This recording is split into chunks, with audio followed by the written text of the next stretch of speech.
Hello, I'm Liz Zorab of By the Farm. Welcome to my podcast, Gardening Demystified. This is a By the Farm podcast. Huw, excellent. welcome back. It's been, I don't know, about a month now since we recorded the previous podcast. More than that. Time flies though. Yeah. Oh, I suppose it was before restrictions, so it must be 2 months. Yeah. Something like that. But we've chatted more recently than that. It's, just to let everybody know, we haven't ignored each other for 2 months. Haven't we? We have occasionally passed a message of hello to each other. So, yes. Huw, would you like to tell us all what you've been up to in the intervening time? Because I don't suppose for 1 second you've been sat on your laurels doing nothing. That's exactly what I've been doing, Liz. I've been sat down doing absolutely nothing. It's been blissful. Well, I then remembered that it's springtime, so I could only do that for a couple of days. And it's been great, actually. It's perhaps my favourite start growing season yet in my whole life. This is like, the passion just seems like it's tripled or quadrupled. It's crazy. Fantastic. And yeah, I'm feeling really good. I think it's based on past experience though. Everyone's so keen to get so many things out all the time, but I've learned, especially like with last year getting a late frost in May, that I've learned to just take things a little bit more slowly. But then you do have some things like tomatoes, which just, you always forget how quick they grow, and they easily outgrow their pots. So today I put them in, but they're in the polytunnel. And so where did you put them? In the polytunnel, in the solar tunnel. Are they in pots or in the ground, or? No, they're in the ground now. They've been actually living up there for about 2 weeks, so they've climatized to the day-night fluctuations in temperature. Nice. But I've put them out into the raised bed, and that means if a freak frost will happen, at least I've got a lot of fleece that I can cozy them up with during the night. But it's a lot more faffy than just bringing the pots back inside into the house, which we could have done. But it's nice to get those out. The runner beans are literally just poking through, but I've started those in the polytunnel as well. Potatoes are coming on well. Got the salads, beetroot. It's all coming along nicely. And I've discovered 2 new big passions in gardening, or of my gardening, over the last couple of months, because I've had spare time. So Liz, do you remember when I came and we filmed that really, well, I think it's quite a beautiful short film of you talking about self-sufficiency? Yes. And you might remember that I took great fascination with your cosmos. Yes.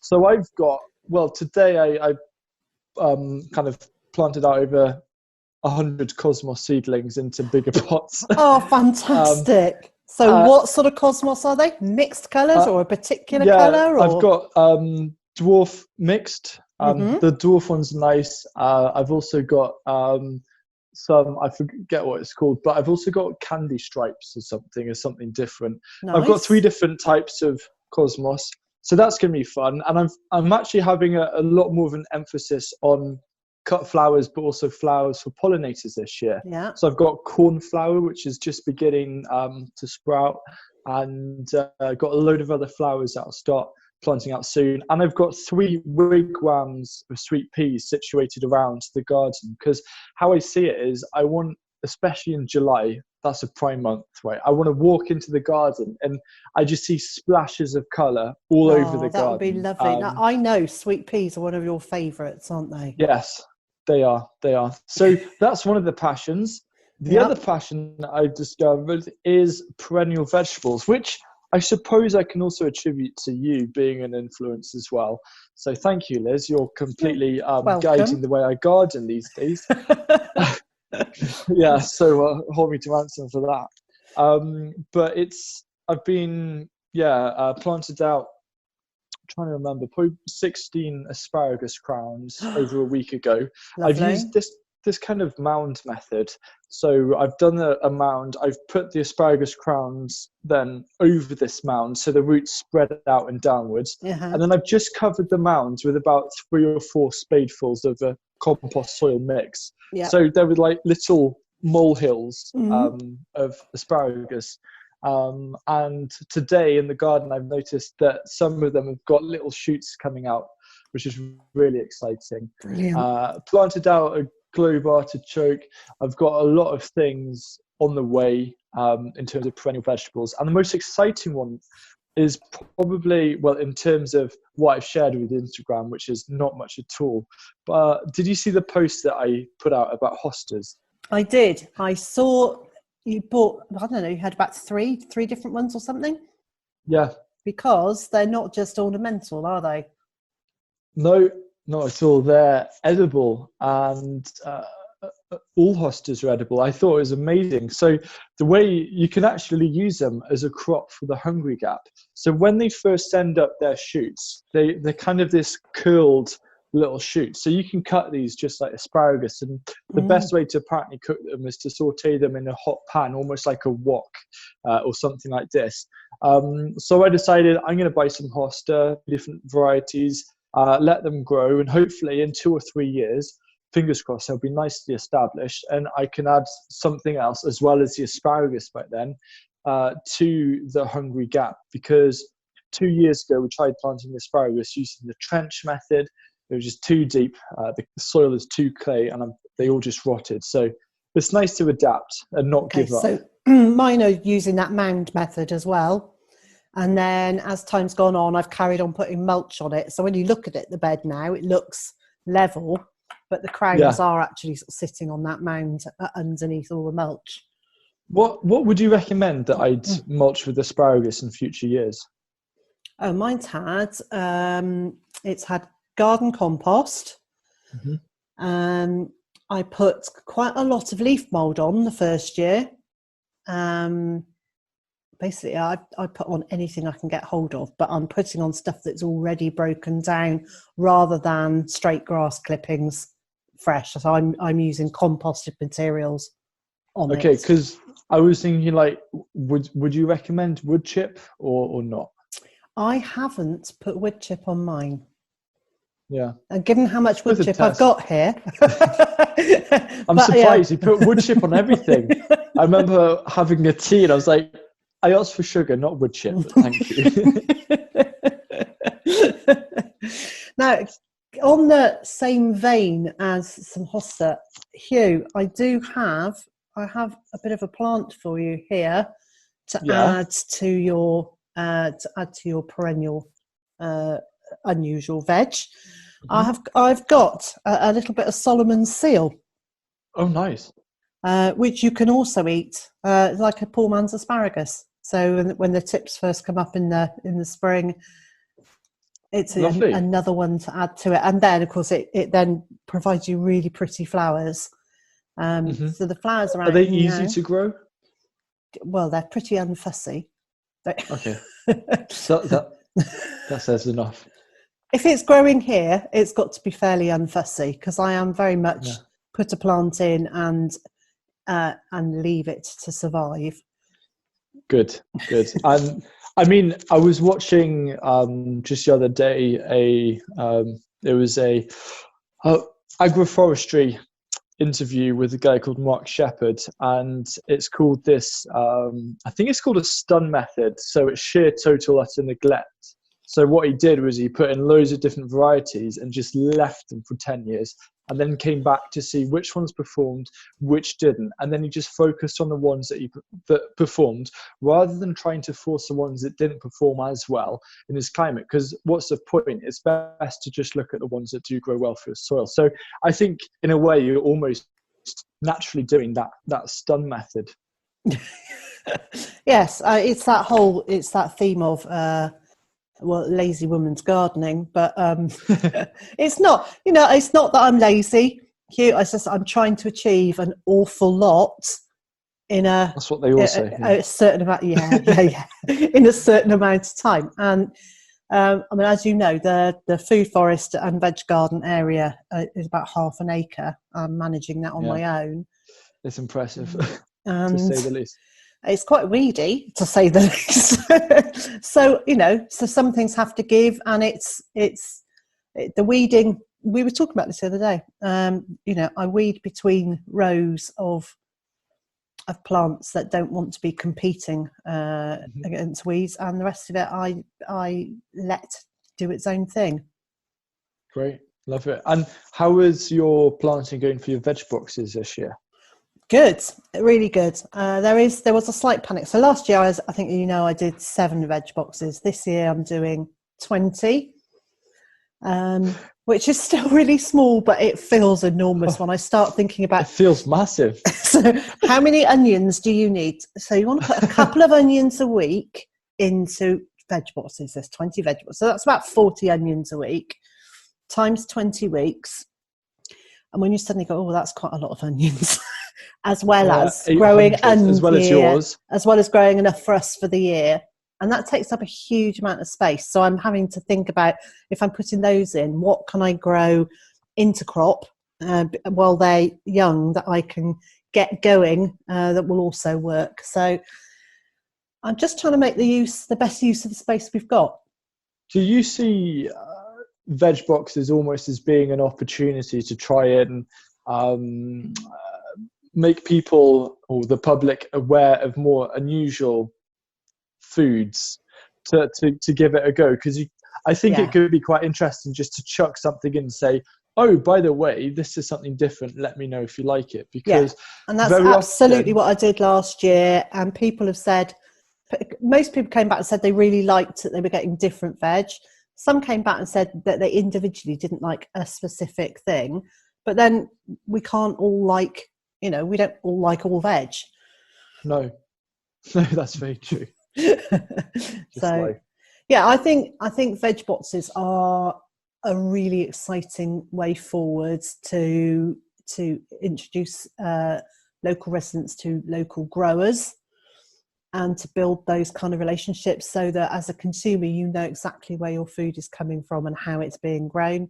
And I think it's a brilliant chance to be able to try, almost risk-free, just try something you haven't had before. Yeah, and I think actually with current world events, I think there's going to be a lot more interest in veg box schemes as well, personally, because a lot more people are looking at food local.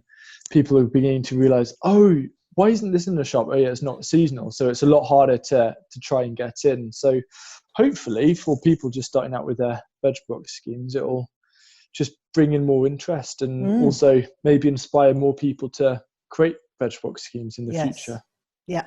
So you've been in your garden. I know you've been in your garden for most of the day, because we were going to have this chat earlier on, and I held you messaged to say, I'm in the garden. It's been pouring with rain here all day, although of course now I'm looking out and it's just dried up. But so I've been inside all day working on stuff. But you've been working on stuff inside too over the last couple of months, haven't you?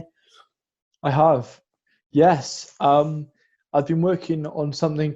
Okay, so over 3 years ago, I wanted to create an online course. And I think I was still in school, actually. And I remember I'd always get started and then I stop. And there's one point where I filmed 3 videos and then that was it because exams came. But since around Christmas, I actually managed to plan out a whole course, and then the idea was then to film it during January, February, March, into April, and get it all written and launched in May. And the course, I'll bring it back a bit. I've always wanted to create something extra that's to do with my YouTube channel, but also a bit separate. Yeah. And I've wanted to create some kind of way that people can, if they want to take their learning a step further about how to grow food and things like that, to have something else that offers more kind of package things. And because of coronavirus and having to cancel or postpone 6 to 8 day courses. Mm-hmm. To me, it just made more sense that instead of trying to focus on rebooking them later on in the year, to actually get the course that I'd already started, to get it finished. Because I'd already written it out. It's about 1,500 words, and I just needed to film it now. And so it's all filmed. Today, the final videos have been edited, and it's coming out on Saturday. On Saturday coming? Saturday coming. How exciting is that? So let's have a date for that. It is the... I don't know. I'll just make some noise whilst you work it out. It's... is it like the... 2nd are we looking at? Second, yes. I should have known of May. That. So 2nd of May. Right. It's coming out. Huw, what's the course called? Right, the course. Tell me. I think you said, what's a horse called? And no, what's a horse? Yeah, okay, I'll tell you what's a horse called? And then you can tell me the title of your course. Okay, the horse has no name at the moment, still deciding. But the course is called More Food, Less Effort. Nice. I've used it before. It was when I did a kind of a controversial video about crop rotation. Mm-hmm. And the thumbnail of that was More Food, Less Effort. And it seemed to gain a lot of interest. And I think I've had a lot of realizations over the last few years. Firstly, that I think we can get lost thinking about what's the most important element of the garden. Is it the climate? Is it the compost? But I think it's actually you, the gardener. You're the important element. And we spend so much time, and I do this as well, and I've done it in the past, trying to look at how we can become more productive as gardeners, but actually in terms of how the garden can be more productive. And that usually just means things like, what are the best varieties to grow? What are the different planting spaces between things? And it's okay to look at all sorts of things like that in terms of the planting side, but there's nothing really speaking about how to organize your time, how to organize your energy and your efforts, and your and also the tasks. Because one of the most overwhelming things when you start trying to really grow on a much bigger scale is knowing how to stay on track and stay organized. And I've learned this the hard way, and it took me 2 or 3 years to really come to terms with this. But I had such high goals and dreams and expectations of the garden that it then made it kind of quite, just overwhelming would be the best way to put it, or intimidating. And this then had a knock-on impact on losing a bit of my passion for gardening, because I had that pressure. And I think it's really important that you have dreams, but you've got to just realize that it takes more than a growing season to reach that. And someone interestingly said that they should always have a dream that's out of reach, because you're never ever going to reach it, because when you do reach it, it'll just be a stagnant plateau or something.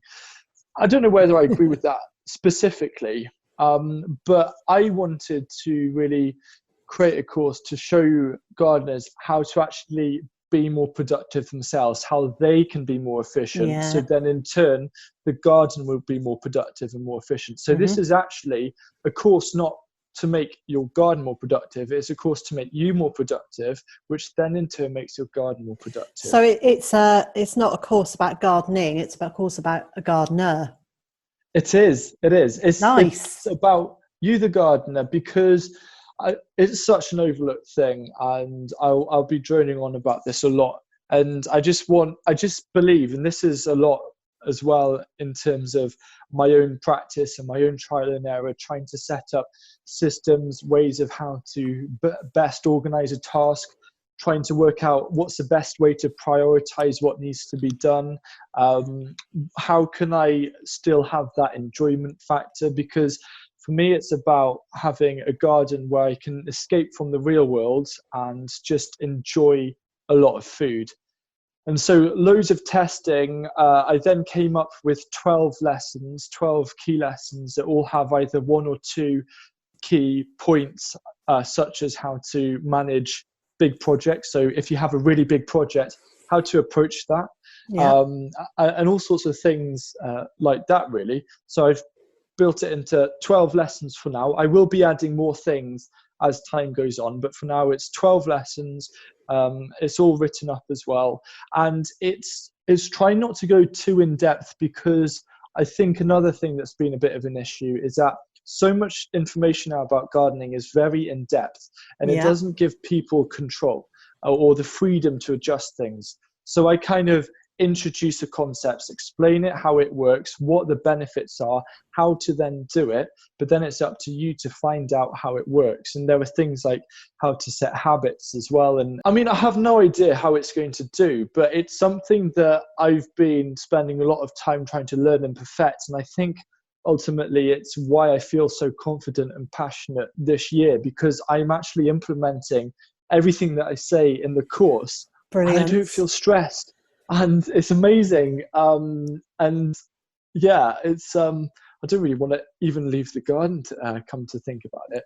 So that in a long form, pretty big nutshell is that course. It's a course in terms of empowering the gardener to have the confidence and the skills to be more efficient. And then in turn, you're going to really notice and value how much of a better result you'll get from the garden, whatever that may be. Huw, thank you so much for putting this together, because actually all too often garden just does get too daunting. Yeah. So hats off to you. It's a really, really sensible idea to have, for us to be able to have that knowledge and that guidance of how to not approach the garden with feeling stressed by it, but to work our way through our feelings so that we can work in the garden more productively. Yeah, absolutely. Yeah, that's exactly it. And it'll be interesting to see how it picks up. But also something that I do want to get across is many of the concepts or the lessons can also be implemented in your day-to-day life. So I'm now actually finding the things that I've been practicing in the garden, actually doing away from the garden as well, to make myself more productive and efficient. And at the end of the day, the only reason why I'm trying to be more productive and efficient as a gardener is to feel less stressed, so I can have a lot more enjoyability from the garden and keep that flame going.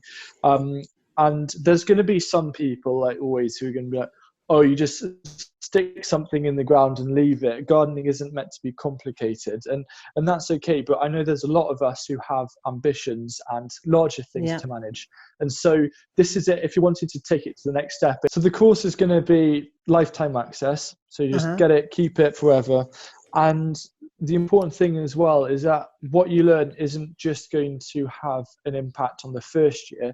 It's going to have a really big impact by year 3, 5, year 10. Yeah. Because all of the small things that you start implementing earlier on, you then reap the rewards 10 times. I don't know, however many times. I haven't got the research to back it up. Yeah. But I'm a believer in this because I'm seeing it work for myself. And I think a great way to think about it is like asparagus. You plant it in the first year and you're excited because you know you've got a crop. Then by year 3, you're like, oh, I can start enjoying it. Year 4 and then year 5, you just go for it. So it's about ensuring long-term food abundance. That's what the course is about. It's that mindset toolkit for a gardener if they want long-term food abundance. Amazing. I hope that makes sense. Yeah, I think it makes sense. I think that makes complete sense. So where are we going to find this? Good question. Easiest place to go is abundanceacademy.online. Oh, right. I'll make sure that there's a link in the show notes. You can also go to morefoodlesseffort.com. So both of those will take you. If you go to abundanceacademy.online, you'll just have to click on the course, but morefoodlesseffort.com will be a more direct link. Fantastic. So I'll leave both of those links. And you know what? I'll stick them on my website too. So if people are mooching around there, they'll be able to find them as well. We'll make sure that those links are available to people. Thank you. Yeah, it's exciting. It's so exciting. I'm so pleased that you have started. Now, Huw and we did a course this time last year, didn't we? Here at By the Farm. or maybe it was just over a year ago. But yeah, so we did a course then about, that was the low cost kitchen gardening, wasn't it? And that was great fun. That was really good fun to do. But I'm thinking that maybe that would work as an online course too. Yes, Liz, let's go for it. It would. It would absolutely work. I mean, the thing is that I found as well, I did a lot of courses between November and February.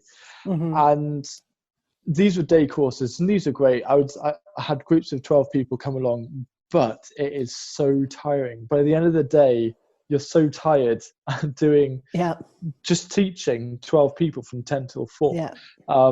There's nothing more tiring, actually.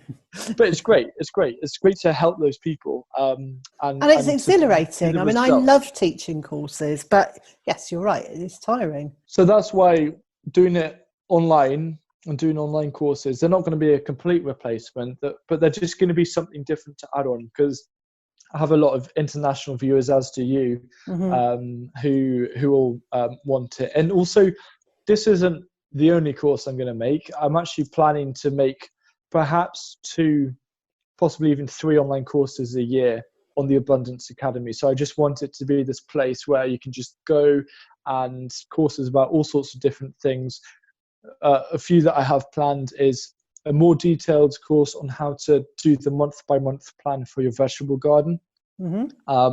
Also doing a course for the first year vegetable gardener, things like that. I'll probably do a free course on composting basics, just everything if needed in more detail. But of course, I'm not going to stop the YouTube videos as well. Those are going to continue coming out. Huw, I mean, your channel, congratulations. It has just gone from strength to strength. You have hit it's been mental, an amazing milestone in the last month or so. 250,000. It's now 272,000 something. Amazing, absolutely amazing. It is. But Liz, we can't forget though about how well your channel's doing at the moment. Oh, my channel's growing. It's growing really rapidly, and I'm blown away. Actually, I am properly blown away by just how lovely people are being, and how quickly people are choosing to subscribe to the channel. So it's coming up to 40,000 subscribers.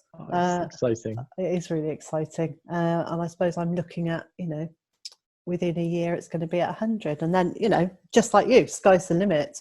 Yeah, and like Tony as well. Absolutely, yeah. How many he's got since he passed 100,000. So that's Tony at Simplified Gardening, who used to be UK Here We Grow, and he changed the channel name to Simplified Gardening.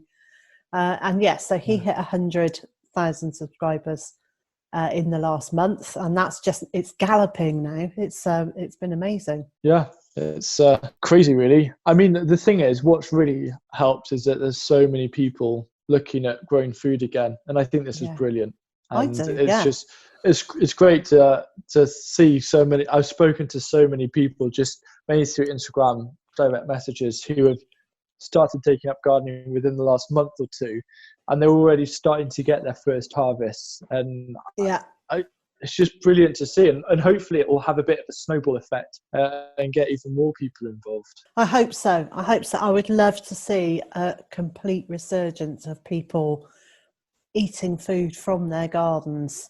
It would be lovely, not only because they're building in a bit of self-reliance and resilience, but they're just moving away from that dependency on the big system. Yes, exactly. And I was just thinking, something else popped into my mind. Do you want a Liz or a podcast exclusive?